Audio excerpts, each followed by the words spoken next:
Ahojte priatelia, dnes veľmi aktuálna téma štopané kačky alebo husy. Aký je vlastne v tom rozdiel?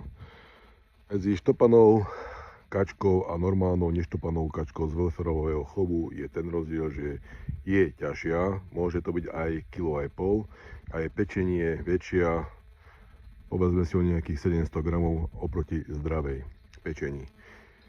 Kým normálna pečeň váži v priemere 80 až 100 gramov, tak tá vykrmená pečeň je okolo 800 gramov. Možno menej, možno viac, ale povedzme si, že zhruba. Kým neštopaná kačka môže mať 2,5-3 kg, tak tá štopaná kačka bude mať 4,5 kg, možno o niečo viacej. Ak pripočítame pečeň, tak vtedy vychádzajú tie kačky 5 kg.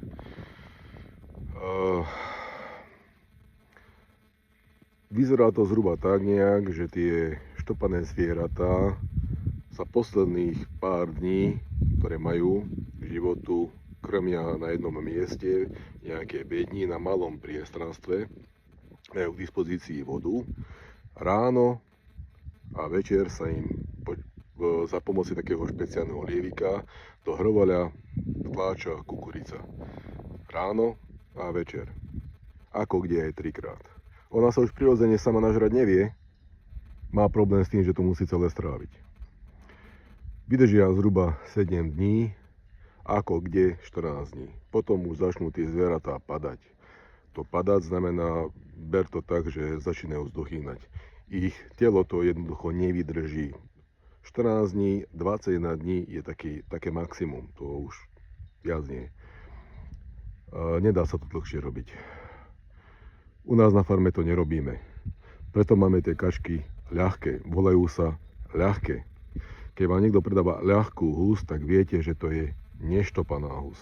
Neštopaná kačka. Lebo je ľahká. Ak vám niekto predáva kačku 5 kg, povie, že nebola štopaná, tak vám predáva starú kačku. Pretože nie je normálne, aby jedna kačka narástla za nejaké 3 až 6 mesiacov na 5 kg. Také kačky nie sú. Ak vám takto takú kačku predáva, klame vás. Predáva vám vynesenú z vajec kačku, ktorá má, neviem, 2, 3, 4, 5 rokov vyradená. Nie viac, jak 3 kg. 4, a keď je štopaná 5 kg. To sú všetko staré zvieratá. Staré. Pri takých starých zvieratách už potom môžete špekulovať nad tým, že my chceme kačku, alebo my chceme káčera. Alebo my chceme hus, alebo my chceme gunára. Lebo tam